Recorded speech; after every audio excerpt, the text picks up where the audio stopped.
I had brothers to teach me from 9th grade on, and they wanted me to study what these young men were doing.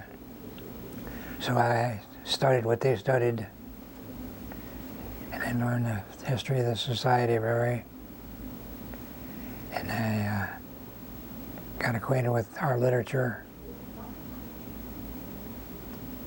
and the different works we were doing. I don't know, I always wanted to be a librarian, I guess.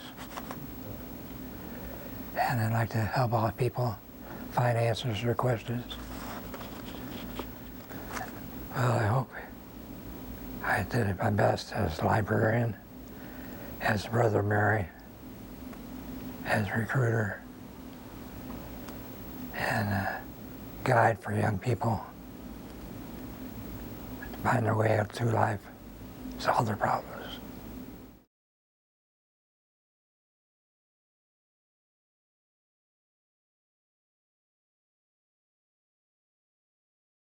I was interested in education, even as a boy, but I saw the Marianist brothers interacting with one another, interacting with the students, and it impressed me, it really did. And I thought, I think I'd like to do that. And the more I thought about it, I thought, this is really something I think I could be successful at. So I made a novena, asking God, what do you want me to do? And on the 5th day, I'll never forget this, on the 5th day, I was saying the prayers, and suddenly it was like a voice said, you're going to be a brother. And I went back to school the next day and talked to one of the priests. Father Charles Newman was one of my teachers. And I told him, I said, I think I'd like to be a brother. And he said, I'll take you to Maryhurst and you can talk to the provincial. I had a lot of different things that I was interested in. You know, and said, well, now what do you choose? You know, I like this, I like this, I like this. I was big on music, for one thing, acting, things like this. And strangely enough, in the Society of Mary, I have been able to fulfill all of those ambitions that I had as a young man. Sometimes people ask me, could you say what were the happiest years of your life? And I always say yes, I can. I think the 5 years that I spent in Arequipa, in Peru, I think those were the happiest years of my life. I was very busy. I was the Secretary General of the university. I was the Dean of Humanities. I taught 4 courses, all of this at the same time. I was constantly busy, and I loved it. I hope they'll say, well done, good and faithful servant. You know, take your place where you belong.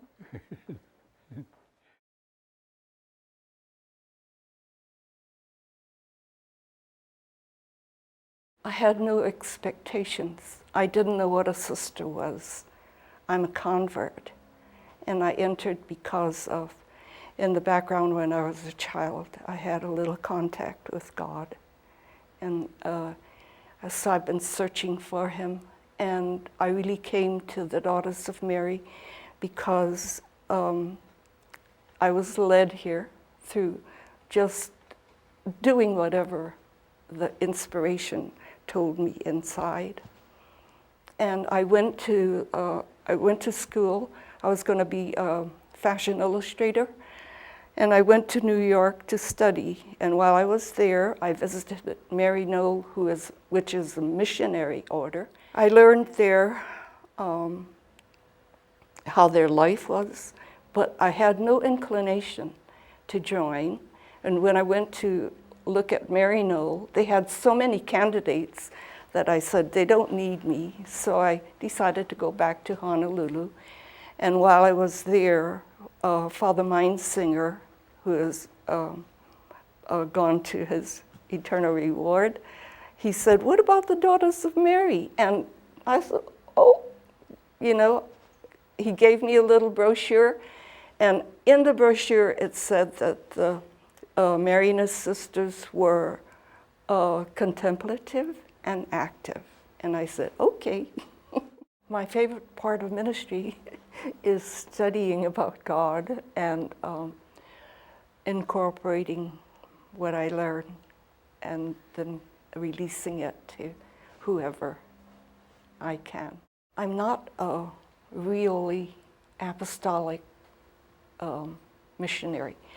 I'm more a missionary that works with the people, cleans houses, cooks, takes care of their human needs, things like that. I mean, that's the way I steer towards those needs. And then I do whatever I can, whatever I'm asked to do, teach or whatever. I don't like teaching. And clean. I can clean very well. I can cook very well. And I can take care of anything. Well, my passion for my ministry was really, I came to learn who God was and what love was. And my passion for that is 100% all the way, because I learned from the beginning to where I am now. Father Chaminade really gave me the clue in the beginning with his word faith and his gift of the silences. But I don't know how many people really know that faith comes from love. And once you know love, everything falls into place. And as I start from the beginning to where I am now, it's just a turning over of my humanity to the service of the Lord and Mary, and that is to pass the good news on to them that God is love. And whichever way, since everybody is different, there's no way that I can know where anyone is, but what I do is just let them know that if they go to the scriptures and they read what Jesus says and they have a life of prayer, that the Holy Spirit will guide them through their whole life until they come to the realization that, oh, it's true, God is love.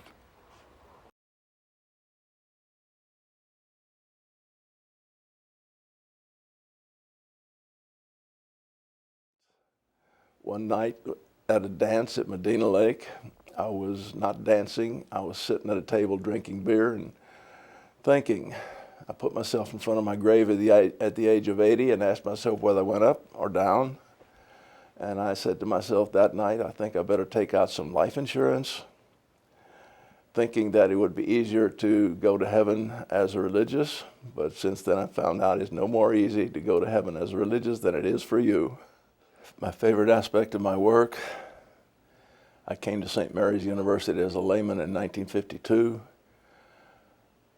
wanting eventually to be a coach. And since then I've turned into a Christianity coach. And once I learned Father Chaminade's charism, how to live Christianity according to his charism, I've become enthusiastic about being a Christian and a Marianist Christian. After my ordination in '69, I was sent to Peru. Superiors heard that I studied Spanish, and they said they needed a young priest who knew Spanish in Peru, and of course I didn't know Spanish very well at the time, but I went, and there I began to try to found the sodality myself, and I began to do that with young men from our high school there, and that eventually grew into a Society of Apostolic Action for young men, out of which grew, because the sisters of these young men wanted to do the same thing, they also, out of which the Society of Apostolic Action for young men, a Society of Apostolic Action grew for young women, out of which eventually grew a religious order for women, the servants of the plan of God. And of course, they also began to share Chaminade charism, or really an adaptation of the charism of Father Chaminade, with men, married women, young men, young women. And in that sense, that's the impact I've had. I taught at Central Catholic High School for about 4 years, different times. And as I come back, and as the classes come back to celebrate their golden anniversary of graduation, I'm finding out that, without knowing it at the time, I had this or that impact on their lives, as they tell me now. Well, I hope when Jesus takes me to the Father for my evaluation, he'll say, "Father, does he look a little bit like me?"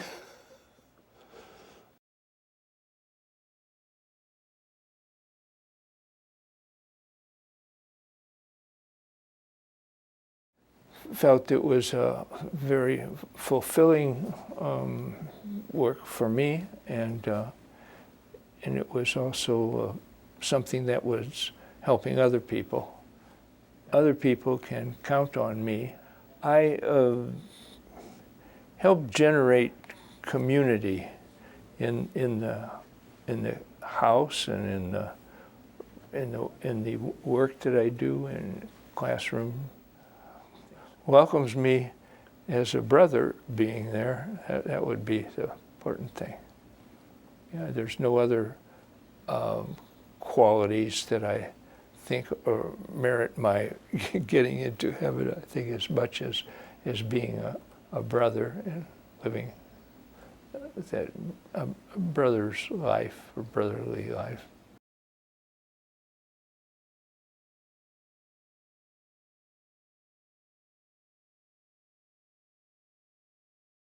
I don't really have anything that's favorite. I think I enjoyed mostly what I've been doing over the years for, like you say it's 60 years, that's fine. But I think I've enjoyed many different things, many opportunities to be able to serve in different ways, and sometimes in unique ways. I guess if there would be the favorite way that I've many times done it is serving the poor and the needy, the homeless, the people who lived in poor areas or in slums, and in Peru or in Mexico or wherever it was. My work, has it impacted the Marianist family, I think. In the area of service, in the area of teaching, I think it's in the area of spirituality, of growth, of education. I think in some ways it's been helpful to the Marianist family. I guess the passion for ministry would be in education. That's part of sharing. You want to share what you have. You want to share what you have. You got something good to share, you share it with other people. If you got a big piece of cake and somebody doesn't have a big piece of cake, you can share a piece of your cake with them. I think it's just natural to be able to share and to give. I had no idea what it was cracked up to be, but I think as I learned and grown in the process, it's been most wonderfully accepted, and it's been a very helpful grace for many people, and it's been also a way for me to be able to grow in the circumstances and to meet new people.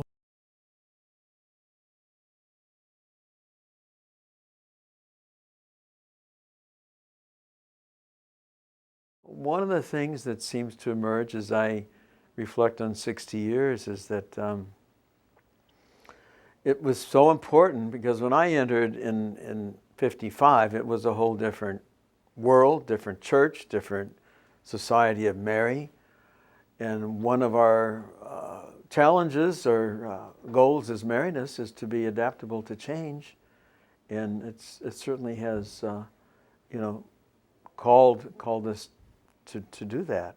The favorite part of my work, I think, has been being with people,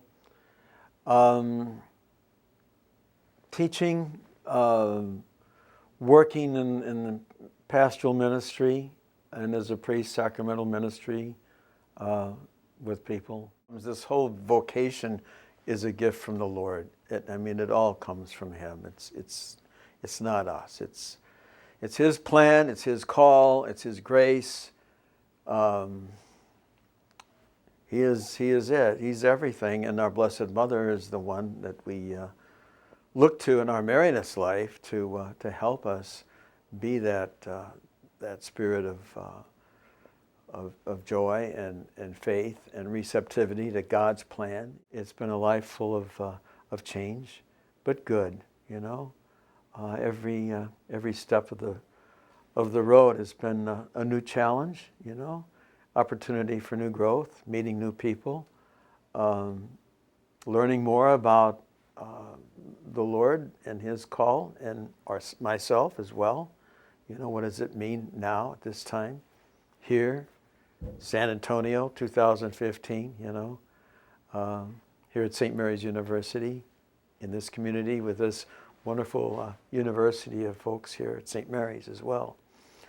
So it's been a great trip. It's been a great trip. And I have a lot to be thankful for. It's all been grace. It's all been grace. I think the important thing is, at this point, just a real sense of gratitude, aware that everything that has happened it's the grace of God, and it's not my plan, but it's God's plan. And I guess my prayer is that, a couple of them. One of my prayers is, Holy Spirit, just work through me and get me out of the way. That's one of them. And the other is, for all it has been, thanks, and for all that will be, yes. It's a little quote from Dag Hammarskjöld that I love at these significant moments of life, celebrating 60 years. Thanks for all it has been, and yes to all that will be, like our Blessed Mother said. We just don't know what the future will hold for us. Mary didn't either, but she went forward in faith, and we look to her to help us deepen that spirit of faith as we go forward to assist her in her mission. What I would hope to hear when I get to that special place would be, I love you, Jim Tobin. Thank you. And I hope our Blessed Mother will be there and welcoming me as well. And I forgive you all your stuff. I love you, and I thank you, and welcome home.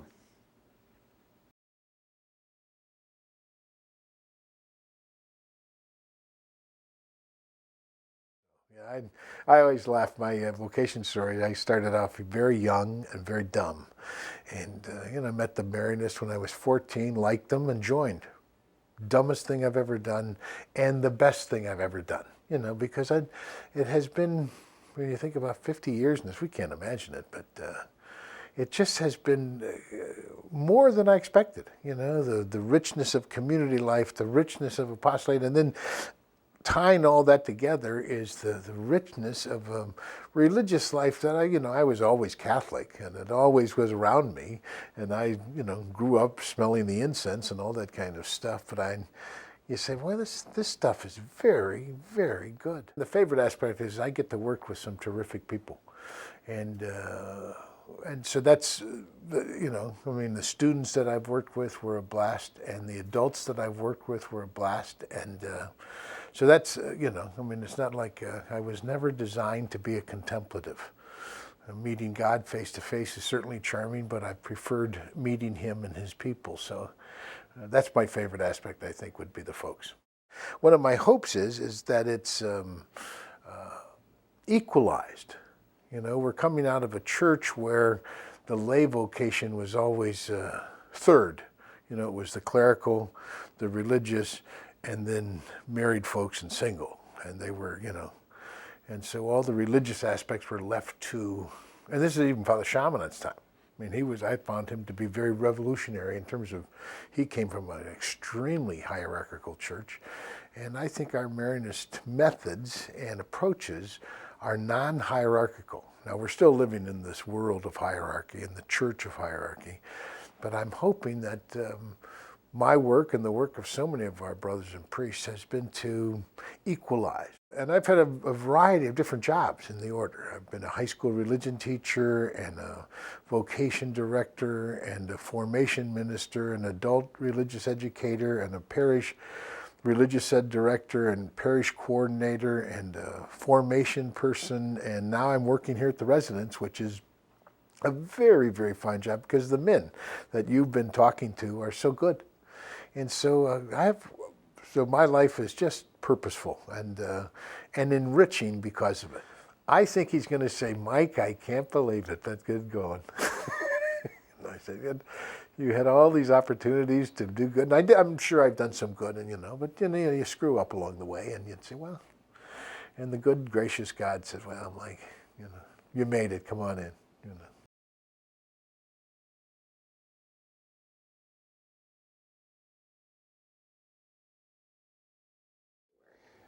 The favorite part of my work seems to be the most common part of all my work. That is working with other people, whether it's working with staff members or whether it's working with students, working with parents. Every one of the ministries that I've been involved in has been ministries that involve people. I don't know how my work has impacted the Marianist community directly. I just look at the Marianist mission as being very big and as being a very big puzzle. And every place I've been a part of the puzzle. My one word that I would use to describe my ministry is generosity. And I'd have to add to that generosity of others, of the people that I come into contact with and work with. The generosity of the staff members and the co-workers and so on.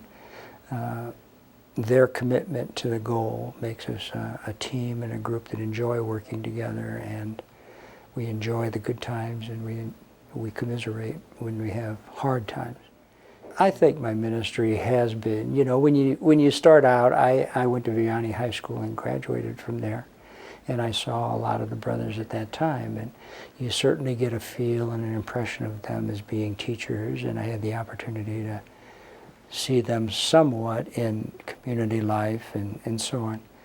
So you get an idea of what it's about, but it certainly never turns out the way that you think it is or the way that it looks, and I can't say that I've ever been disappointed. I hope he says, Richard,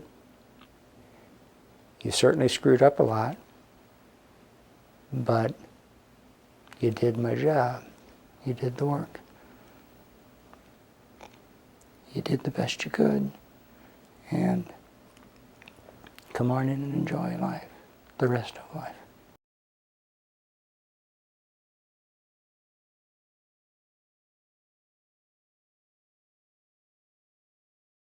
Well, what I really like about my work is you work with a lot of faith-filled people. The brothers you live with are full of faith, and then the lay people you work with. I worked in the parish, I worked in the hospitals, I worked in schools, and actually my favorite work is giving marriage encounter weekends. So you live with a lot of faith-filled people, and they're good people, and to be around good people, you just like it.